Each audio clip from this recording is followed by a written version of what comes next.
Today, November 8th, Canadians proudly mark Indigenous Veterans Day.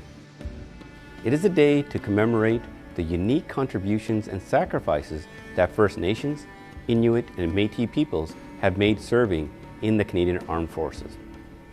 From the First World War to the Korean War, and still very much today, Indigenous peoples have volunteered their diverse talent and skills, with more than 12,000 Indigenous women and men answering the call of duty to serve Canada with pride and honor.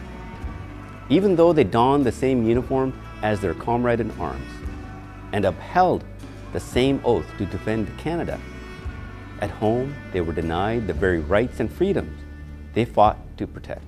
So as we remember their courage and determination during the world's darkest hours, all Canadians should recognize the barriers like racism they overcame just so they could enlist.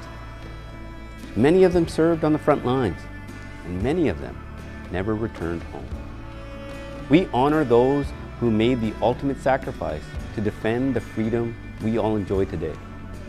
And we must do better to learn their stories. Stories like that of Private Thomas Godcher, a member of the Anishinaabe First Nations who fought valiantly and died at Vimy Ridge.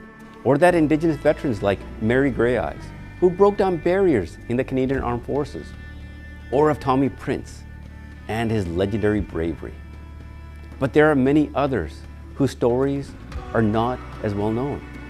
For over a century, thousands of Indigenous peoples have stepped up and contributed their unique skills to the Canadian Armed Forces. They have assumed leadership roles in fields across the Canadian Armed Forces, from engineering to medicine, mechanics to system specialists.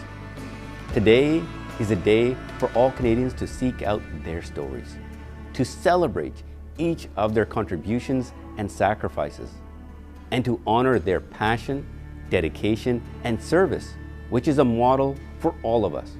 Let us take the time to consider, commemorate, and celebrate the unique military contributions that Indigenous peoples have made for Canada and continue making today. Let us thank them for their service. Merci pour votre service, lest we forget. N'oublions pas.